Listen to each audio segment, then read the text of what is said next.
The heavy wooden door of the Providence Municipal Court closed with a soft but definitive thud, sealing the room in a bubble of tense silence. Judge Frank Caprio peered over the silver rims of his glasses, his experienced eyes sweeping across the defendant standing nervously before the bench. Lena Petrov held her body rigid, her knuckles white as she gripped the edges of the wooden podium, her gaze fixed on the grain of the wood, as if she could divine some answer written there.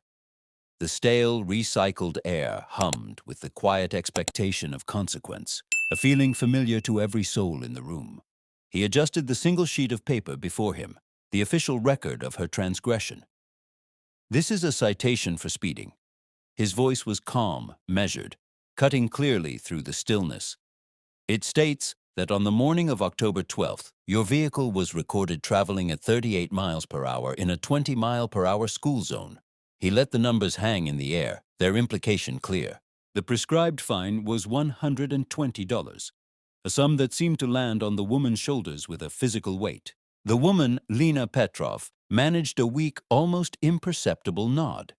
Her voice, when it came, was a thin, strained whisper, barely audible over the faint whir of the ceiling fans. "I know, Your Honor." Her admission was swallowed by the room's vastness. She wore a simple worn coat, and her hair was pulled back in a practical but fraying ponytail. The fine was not just a number, it was a threat to a precarious balance. The judge's discerning gaze remained on her, studying the deep-set weariness around her eyes, the tight line of her mouth. He saw the subtle tremor in her hands as she tried to steady them. His attention then drifted past her, to the first row of worn spectator benches. There, a young girl, no more than 9 years old, sat perfectly still. Her name was Anya. She was small for her age, and her large, dark eyes were fixed on her mother's back, with an intensity that seemed to absorb all the light in the room. She did not fidget or look around. Her entire world had narrowed to this moment. "Ms. Petrov," Caprio began, his tone shifting from declarative to inquisitive.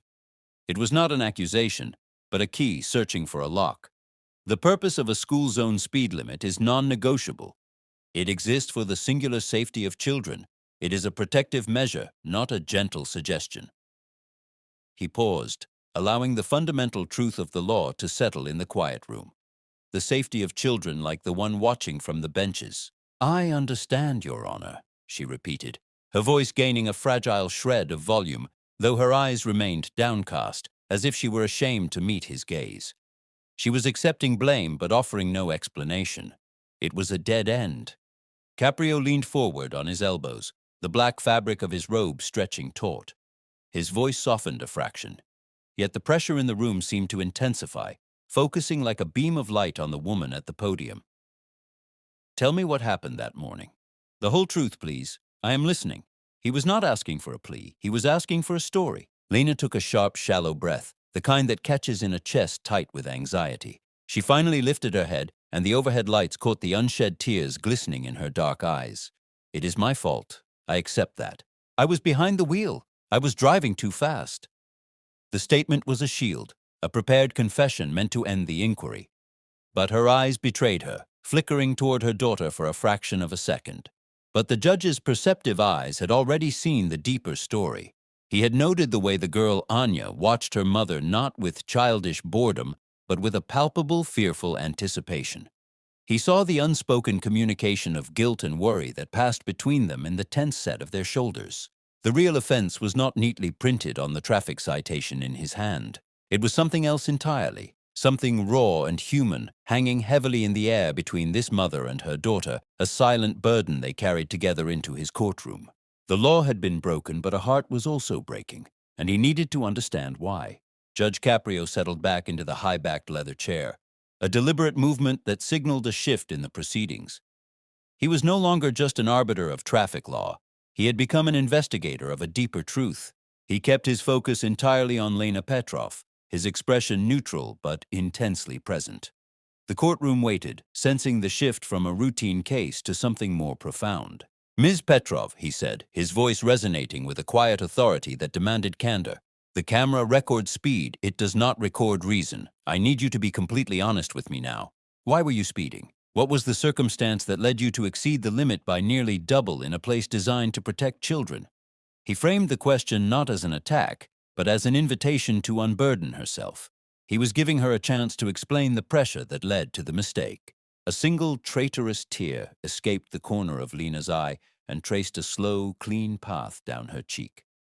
She wiped it away with a jerky, impatient movement, as if angry at her own display of emotion. "We were late, Your Honor," she whispered, her voice cracking on the last word. "My daughter, Anya." She was moving so slowly that morning, getting dressed, eating breakfast. Everything was a struggle. Every minute that ticked by felt like an hour. I was getting more and more frustrated. I could feel the time slipping away. I was angry. The admission seemed to physically diminish her. Her shoulders, which had been held so rigidly, slumped forward as if the confession had released a pressure valve, leaving only exhaustion in its wake. She had laid bare a fragment of the chaotic, stressful reality of a single mother's morning. The judge's gaze, thoughtful and unwavering, took in her entire being, the defeated posture, the trembling hands, the raw honesty in her wet eyes. He now understood the dynamic at play. This was not a case of reckless disregard, but one of frayed patience and domestic pressure. His eyes then moved past her, past the podium, and locked directly onto the young girl sitting in the front row. The child had become a central figure in this story, and she needed to be part of its resolution.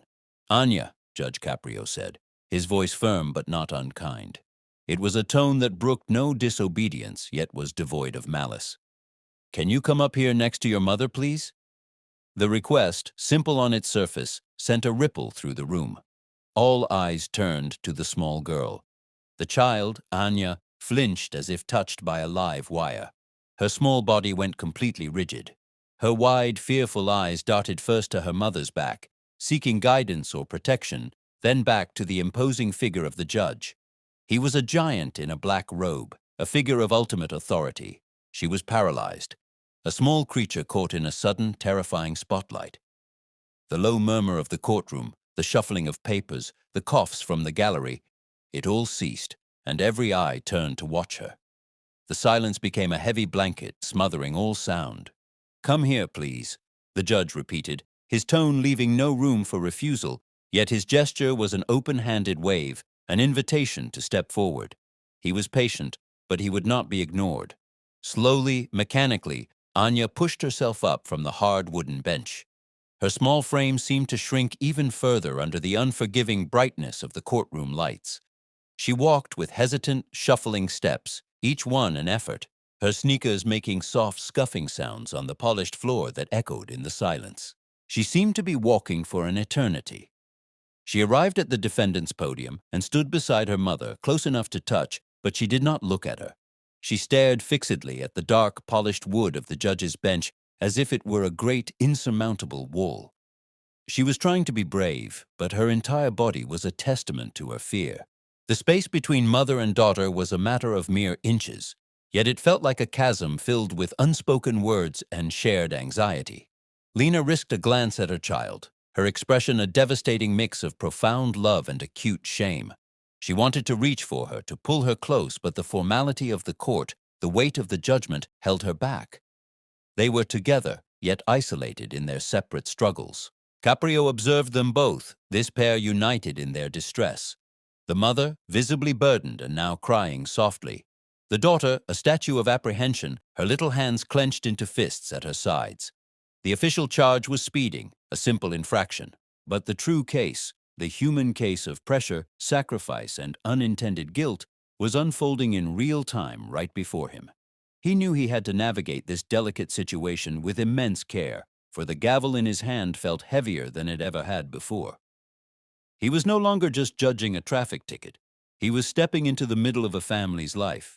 The courtroom was plunged into an almost unnerving silence, a vacuum of sound where the only thing audible was the faint rhythmic tick of the wall clock, marking the passage of these painful seconds. All attention, from the bailiffs to the other waiting defendants, was fixed on the small girl standing beside her mother at the podium. She looked impossibly young and vulnerable against the backdrop of official state power. The scene was a stark contrast, the cold formal setting of the law and the raw human emotion playing out within it. Judge Caprio let the silence stretch for a moment longer, ensuring he had the child's full attention. He wanted her to understand the gravity of the moment, not as a punishment, but as a necessary conversation. Then he looked directly at Anya, his gaze steady and intent. "Your mother has told us she was speeding because you were late for school. Is that true?" He kept his language simple and direct, making sure the child could understand the question being asked of her. Anya gave a tiny, almost imperceptible nod. It was a movement of pure defeat. Her lower lip began to tremble, and she bit down on it hard, trying to exert some control over her crumbling composure. She wanted to be invisible, but the judge's focus was a spotlight she could not escape. "Why were you late, sweetheart?" The judge pressed on, his voice softening slightly with the term of endearment, but still carrying to every corner of the room, ensuring everyone heard the question. He was not bullying the child. He was methodically pursuing a truth that the boy was holding tightly inside, a truth that seemed to be poisoning him from within. What was happening that made everything move so slowly that morning? Was there something wrong? Anya said nothing. She stared at the scuffed toes of her sneakers as if they were the most fascinating things she had ever seen. Her small chest hitched with a breath she was struggling to hold in. She was building a wall of silence, a fortress around her feelings. The pressure was building not through loud words, but through this quiet, persistent inquiry. "Look at me, please, Anya," Caprio instructed, his voice gentle yet firm, a command that was also a request for connection. He needed to see her eyes. He needed her to understand that this was about understanding, not about shaming. With visible effort, the girl's eyes, wide and dark with a well of unshed tears, lifted to meet the judge's. In them, Caprio saw a universe of worry. Fear of the judge, fear of the situation, and most poignantly, fear of his mother's disappointment. Her eyes were a window to a guilt that was far too heavy for her small shoulders to bear. "Your mother is here today because of a ticket," the judge explained, simplifying the complex reality for the child. "But I have a feeling, deep in my bones, that there is more to this story than just being late. I need you to help me understand. I need you to tell me what happened." "Did you do something? Did something happen that made your mother so upset and made you late?" He was piecing it together for her, showing her that he understood there were layers to the story. He was giving her permission to speak the unsaid. The pressure on the child was now immense, a tangible weight on her small shoulders. She hunched them forward, trying to make herself smaller, to retreat into the fabric of her shirt. She was trying so hard to be brave, to stand tall, but her confidence was crumbling piece by piece with every passing second. She looked like she wanted the floor to open up and swallow her whole, to escape this unbearable scrutiny. Her silence was louder than any confession. Lena Petrov let out a soft, choked sound, a mix of a sob and a gasp. She put a hand over her mouth, trying to physically stifle her emotion, her own body trembling with the effort of containing her distress. She could not bear to see her child suffering like this. Every flinch from Anya was a blow to her own heart. Anya saw her mother's reaction from the corner of her eye, her own face contorted with a mirroring emotion, her features twisting as she fought a losing battle against his tears. The stern, formal atmosphere of the court, with its flags and its seals and its authority, had zeroed in on her family's most private struggle, amplifying it for all to see. The judge waited, patient and still. He had created a profound silence, a void that now demanded relentlessly to be filled with the truth. He would not move on until the real story was told. Judge Caprio saw the profound turmoil playing out on the child's face, the internal war between loyalty, fear, and a dawning sense of responsibility. He leaned forward, resting his arms on the bench, his posture becoming less that of a distant magistrate and more that of a concerned elder. His expression was intent, his eyes soft but unyielding in their focus. He was no longer interrogating, he was guiding her toward a realization.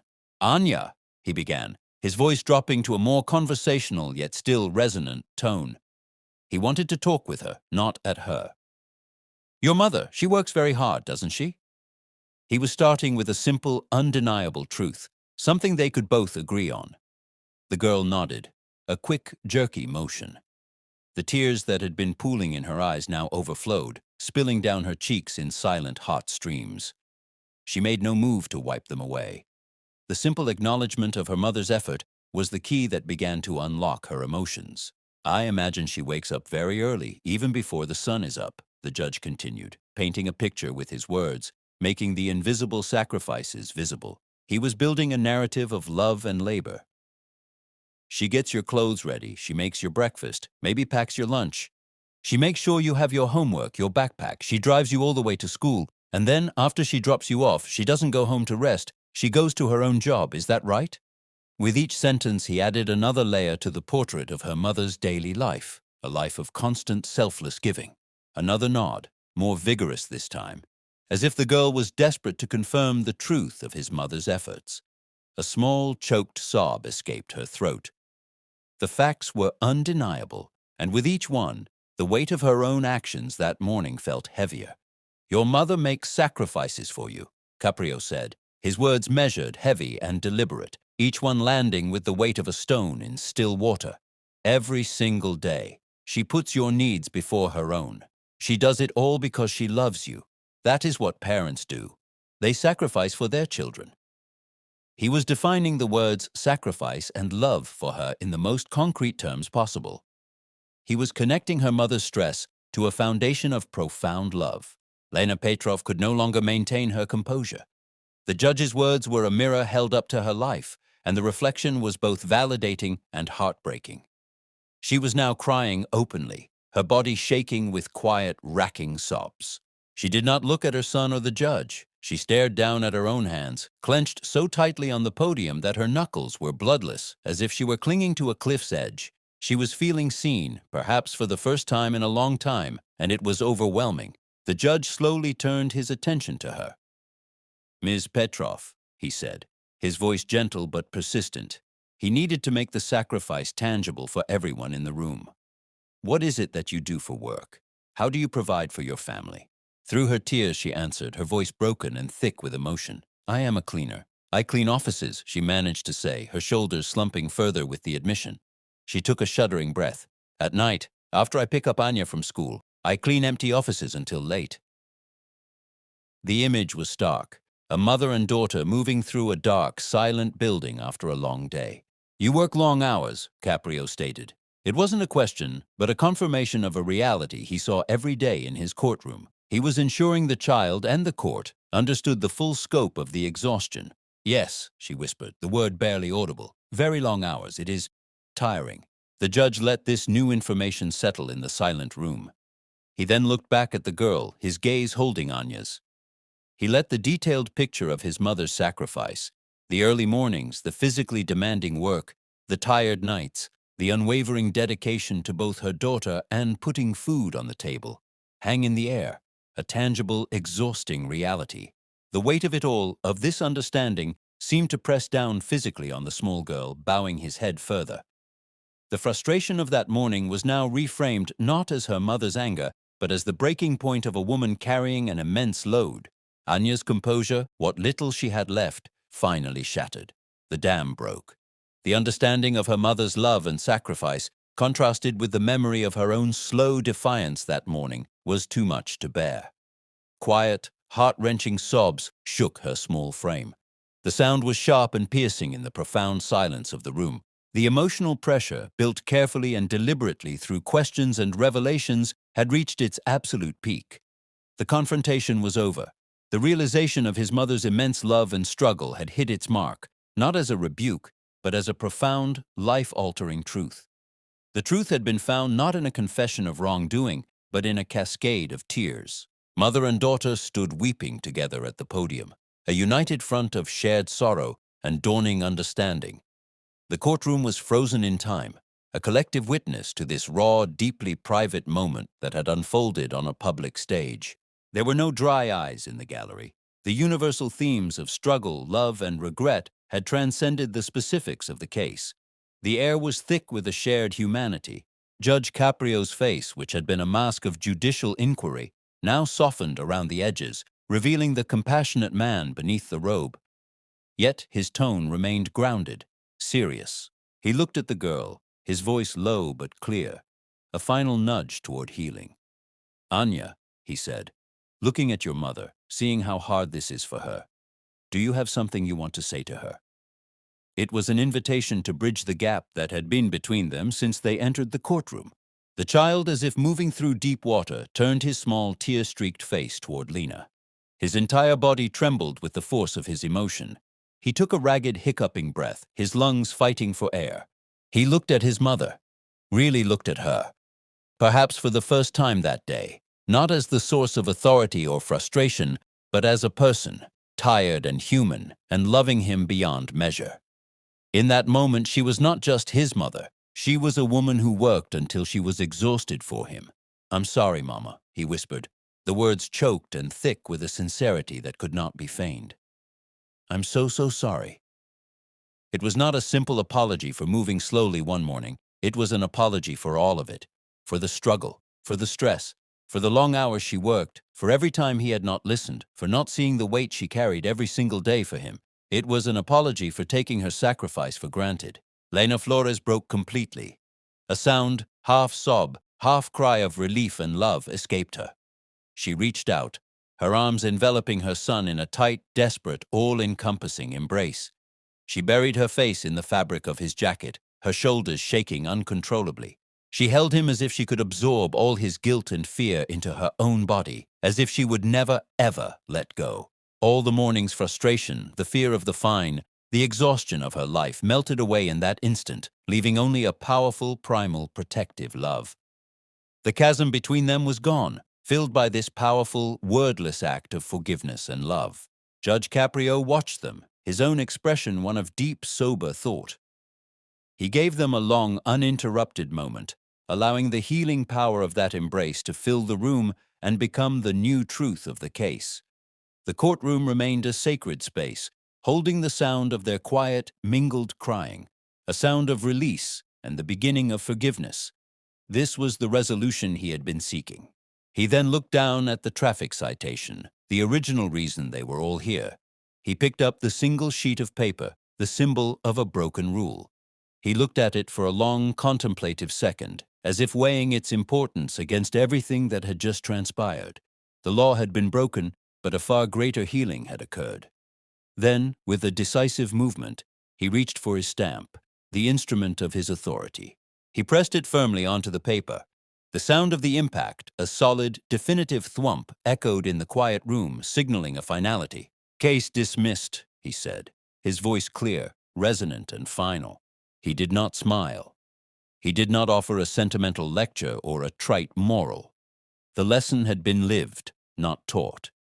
The embrace between mother and son, the raw apology, the flood of tears, that was the true resolution, the real judgment rendered.